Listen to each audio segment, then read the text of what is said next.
Hello and welcome back. In this lecture, we'll talk about the exception to the rule of delivery of possession. ठीक है, तो जो हमने rule पढ़ा था लास्ट लेक्चर में डिलीवरी ऑफ पोजेशन का, तो कुछ ऐसी सिचुएशंस होती हैं जहाँ पे हम ये जो रूल है इसको वेव ऑफ कर देते हैं. इसका मतलब अगर डिलीवरी ऑफ फिजिकल पोजेशन ना भी दी जाए तब भी जो वो गिफ्ट है वो वैलिड और कंप्लीट माना जाएगा. ठीक है, तो वो कौन कौन सी ऐसी सिचुएशंस हैं जहाँ पे इस रूल को वेव ऑफ कर दिया जाता है, या फिर हम ये कह दें कि अगर ये कंडीशन नहीं भी होती है तब भी वो जो गिफ्ट है वो वैलिड और कंप्लीट माना जाएगा. तो अगर आप देखेंगे तो 3 ऐसी सिचुएशंस हैं या एक्सेप्शंस हैं to this rule of delivery of physical possession. पहली चीज़, gift by the husband to his wife of immovable property और वाइस वर्सा. जब भी कोई हस्बैंड, क्योंकि हम मुस्लिम लॉ की बात कर रहे हैं, तो जब भी कोई मुस्लिम मैन अपनी वाइफ को कोई भी गिफ्ट देता है इमूवेबल प्रॉपर्टी का, ठीक है, तो उस सिचुएशन में जो डिलीवरी ऑफ पोजेशन है उसका जो रूल है, अगर वो डिलीवरी ना भी हो तब भी जो गिफ्ट है वो वैलिड और कंप्लीट माना जाएगा. Similar is in the case of a wife also. If wife gives a gift to the husband of an immovable property, then also that rule of physical possession is waived off. ठीक है, अब यहाँ पे देखिए ये जो rule है वो किसके ऊपर है, सिर्फ और सिर्फ जब भी जो गिफ्ट दिया जाएगा वो गिफ्ट जो है हस्बैंड ने दिया है किसको, अपनी वाइफ को, किसका, इमूवेबल प्रॉपर्टी का. ठीक है, या फिर वाइस वर्सा, वाइफ दे रही है अपने हस्बैंड को इमूवेबल प्रॉपर्टी का. ठीक है, अब सवाल ये आता है कि हमने ये एक्सेप्शन क्यों क्रिएट की.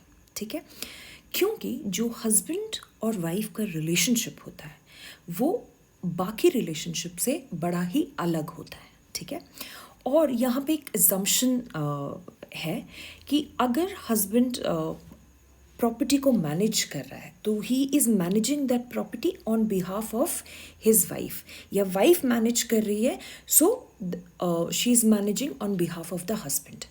ठीक है, दूसरी चीज़, तो एक रिलेशनशिप बड़ा ही अलग होता है बाकी रिलेशनशिप से. अगर आप थोड़ा सा ज्यूरिस्प्रूडेंस पे जाएंगे तो हमने पढ़ा था यूनिटी ऑफ पर्सनालिटी हो जाता है शादी के बाद.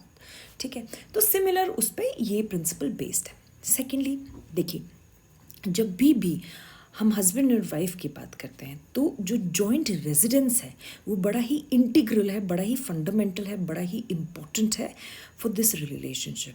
तो अगर मान लीजिए अब हस्बैंड 2 तरीके की प्रॉपर्टीज़ को दे सकता है, या तो वो मैट्रिमोनियल होम है. मैट्रिमोनियल होम का मतलब क्या हुआ, जिस घर में वो दोनों रहते हैं. ठीक है, या फिर कोई और प्रॉपर्टी, इमूवेबल प्रॉपर्टी. ठीक है, तो अगर वो मैट्रिमोनियल होम है तो ऑब्वियसली वो दोनों हस्बैंड एंड वाइफ दोनों साथ में उस घर में रहते हैं. ठीक है, या फिर अगर कोई और प्रॉपर्टी है तो अगर दोनों एक साथ मैट्रिमोनियल घर में रहते हैं तो फिर अगर हस्बैंड ने डिक्लेयर कर दिया है कि मैं ये जो घर है ये अपनी वाइफ को दे रहा हूँ, तो उसमें जो डिलीवरी ऑफ फिजिकल पोजेशन है जिसमें ये कहा जाता है कि जो डोनर है वो उस घर को वेकेट करेगा और जो डोनी है वो फॉर्मल एंट्री लेगा, पोजेशन लेगा. ठीक है, पर जब ये मैट्रिमोनियल होम है तो उसमें तो दोनों साथ में रहते हैं, तो ये जो प्रोसीजर है या ये जो फॉर्मेलिटी है इसको करना बड़ा ही मीनिंगलेस होगा.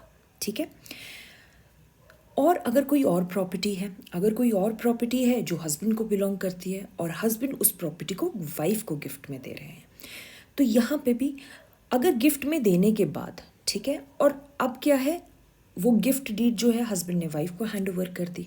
ठीक है, जब हस्बैंड ने वाइफ को वो गिफ्ट डीड कर दी तो उसके बाद जो है उस प्रॉपर्टी को जो मैनेज कर रहे हैं वो हस्बैंड मैनेज कर रहे हैं.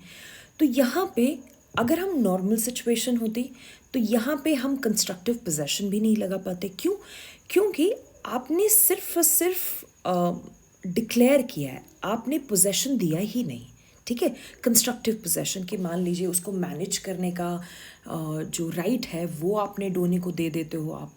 ठीक है, तो वो क्या होता है, उसको हम कंस्ट्रक्टिव पोजेशन मानते हैं कि आपने जितना हो सकता था उस तरीके से आपने जो पोजेशन है आपने डोनी को दे दिया। बट हस्बैंड एंड वाइफ के केस में वो भी ज़रूरत नहीं है, क्योंकि जो मैंने आपको लीगल प्रिजम्पशन बताया कि हस्बैंड, ये एज्यूम कर लिया जाता है कि अगर हस्बैंड, जो प्रॉपर्टी हस्बैंड ने वाइफ को दी है और उसको हस्बैंड खुद ही मैनेज कर रहे हैं, तभी भी ये असम्पशन है कि वो वाइफ के बिहाफ पे मैनेज कर रहे हैं। ठीक है, okay. Now this case, Kathisa Uma versus Narayan Kunhamu. Now this case is important. जब भी हम इस एक्सेप्शन की बात करते हैं, ये केस काफ़ी इम्पॉर्टेंट है। इस केस में क्या हुआ था that an ailing husband, the husband was not keeping well, he made a gift of his immovable property in the name of his wife. ठीक है, and the wife was a minor woman, so he made a registered gift deed and he handed over that registered gift deed to her mother. Okay, both the husband and wife were living together in the house of her mother. Now, and eventually the husband died. So the brother and the sister of the husband, they challenged the validity of the gift, saying that, okay, there was a declaration, but there is a dispute regarding the acceptance and the delivery of possession. He said, first of all, the mother cannot accept a gift to a minor, okay? And secondly, the delivery of possession did not happen, okay? So in this case, the court talked about the special relationship between the husband and the wife, that whenever a husband makes a gift to the wife, there is no need of actual physical delivery of possession, okay, because the relationship is a unique relationship, and hence that requirement is not needed.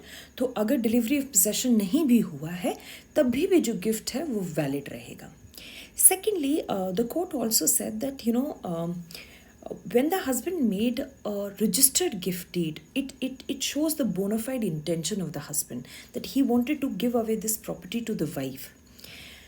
Also, the court said that, when we talk about the acceptance, it is a principle that in case of a minor child, the gift will be accepted by a guardian. But in absence of a guardian, it can be accepted by a person who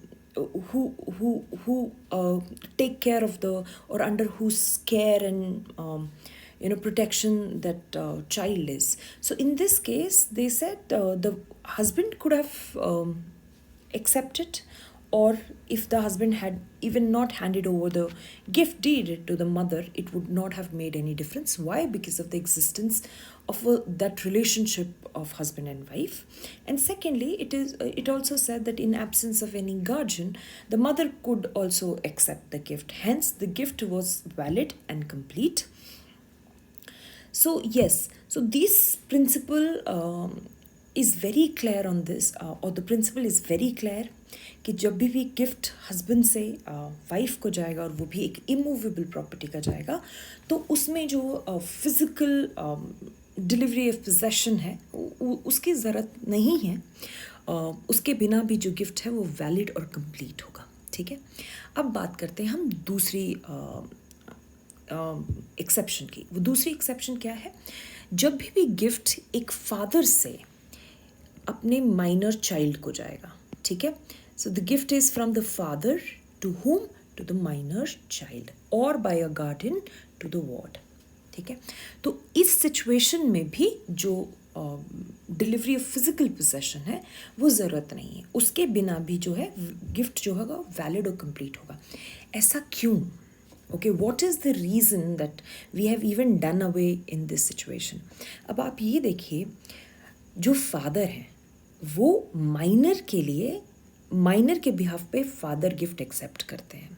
Muslim law के under हमने देखा कि सिर्फ 4 लोग ही हैं जो कि एक माइनर के बिहाफ पे एक्सेप्ट कर सकते हैं. सबसे पहले नंबर, और ये ऑर्डर ऑफ प्रेफरेंस में दिया गया, सबसे पहले फादर अगर नहीं है और उनकी जो विल है उसके अंदर कोई एग्जीक्यूटर अपॉइंट किया गया है तो वो एग्जीक्यूटर. अगर ये सिचुएशन भी नहीं है देन द ग्रैंडफादर. अगर ग्रैंडफादर भी नहीं है तो जो उनके विल में एग्जीक्यूटर है तो वो. ठीक है। अब ये बताइए, फादर जो कि खुद एक माइनर के बिहाफ पे एंटाइटल्ड है गिफ्ट को एक्सेप्ट करने के लिए, वो खुद ही गिफ्ट दे रहे हैं माइनर को, तो ये तो वो बात हो गई कि एक हाथ से दे रहे हैं और दूसरे हाथ से लेना, ठीक है। So the one who is giving the gift and the one who is eligible to receive the gift is the same person, ठीक है। So it's like a gift from right hand to the left hand, ठीक है। तो अगर हम उसमें delivery of physical possession रख देंगे तो it is a very meaningless exercise, क्योंकि जो गिफ्ट दे रहा है और जो गिफ्ट एक्सेप्ट करेगा, जो एलिजिबल है, वो दोनों सेम इंसान है। इसीलिए जो डिलीवरी ऑफ पोजेशन है उसको हमने इसमें वेव ऑफ कर दिया है। या फिर लेट्स से गार्डियन की बात करें, टू द वार्ड। अब हमें पता है गार्डियन वो 4 लोग होते हैं, ठीक है। अब इनमें से जो भी गार्डियन उस सिचुएशन में एप्लीकेबल है, तो उसमें भी गार्डियन ही एक्सेप्ट कर सकता है। तो गार्डियन ही दे रहा है, गार्डियन ही एक्सेप्ट कर रहा है। तो अगेन दिस रूल और this exercise of giving possession would be a meaningless exercise. Hence, in this situation also, this rule has been waived off. Okay. Now, coming to the third one. Third is donor and the donee reside in the same property. जहाँ पे जो gift दे रहा है और जिसको gift मिल रहा है, वो दोनों एक ही घर में सेम प्रॉपर्टी में रहते हैं, ठीक है। अब जब दोनों सेम एक ही घर में रहते हैं, तो ये जो फॉर्मल एक्सरसाइज है जिसमें कि डोनर बाहर जाएगा और फिर डोनी को पोजेशन दिया जाएगा, ये बड़ी ही मीनिंगलेस एक्सरसाइज होगी इस सिचुएशन में भी, क्योंकि डोनी तो ऑलरेडी उस घर में रहता है। तो इसका मतलब आपको फिजिकल पोजेशन देने की ज़रूरत नहीं है, आपको कुछ ना कुछ कंस्ट्रक्टिव पोजेशन करना पड़ेगा। इसका मतलब दोनों एक ही घर में रहते हैं, फिजिकल पोजेशन की ज़रूरत नहीं है, बट फिर भी डोनर को कुछ ऐसी एक्ट करनी पड़ेंगे जिससे ये क्लियर हो जाए कि डोनर का इंटेंशन बड़ा ही क्लियर था कि वो इस प्रॉपर्टी को डोनी को गिफ्ट में देना चाहते थे। सेकेंडली, उन्होंने जो कंट्रोल है उस प्रॉपर्टी का वो भी डोनी को दे दिया। जैसे कि मान लीजिए एक तो रजिस्टर्ड डीड काफ़ी स्ट्रॉन्ग माना जाता है कि जब भी रजिस्टर्ड डीड होती है, जो कि is not the essential condition, but अगर जो डोनर है वो रजिस्टर्ड डीड कर देता है तो उससे काफ़ी स्ट्रॉन्ग इंटेंशन समन निकल के आती है। दूसरी बात, मान लीजिए mutation of names have been done, records में नाम चेंज करा दिया गया है, या फिर घर का जो भी प्रॉपर्टी है उसका पूरा मैनेजमेंट जो है वो डोनी को दे दिया गया है। टैक्सेस जो हैं वो डोनी के नाम पे जा रहे हैं या डोनी टैक्सेस को दे रहे हैं, ठीक है। तो ये जो है वो कुछ ओवर्ड्स एक्ट्स होती हैं, तो कि अगर आप फिजिकल पोजेशन नहीं दे रहे हैं तो ये आपको करना पड़ेगा, जिससे क्लियर हो जाता है, ठीक है। तो डोनर डोनी अगर सेम घर में भी रहते हैं, जो कि गिफ्ट का सब्जेक्ट मैटर है, ठीक है, उसी प्रॉपर्टी की बात कर रहे हैं जो गिफ्ट में दिए जाते हैं और वो दोनों उसी प्रॉपर्टी में रहते हैं, तो फिर फिजिकल पोजेशन देने की ज़रूरत नहीं है। बट येस, डोनर को कुछ ना कुछ कंस्ट्रक्टिव पोजेशन देना पड़ेगा, जिससे ये क्लियर हो जाए कि डोनी का इंटेंशन था उस प्रॉपर्टी को गिफ्ट में देने के लिए, और जो अब मैनेजमेंट और कंट्रोल है उस प्रॉपर्टी का वो डोनी के पास है, ठीक है। तो ये वो 3 सिचुएशन है जहाँ पे डिलीवरी ऑफ फिजिकल पोजेशन जो है उसके रूल को वेव ऑफ कर दिया जाता है, और अगर ये नहीं भी किया जाता है तब भी गिफ्ट जो है कंप्लीटली वैलिड होगा और कंप्लीट होगा, ठीक है। So if you like this lecture, please subscribe to the channel, please share it, and I will see you in the next lecture. Thank you and take care.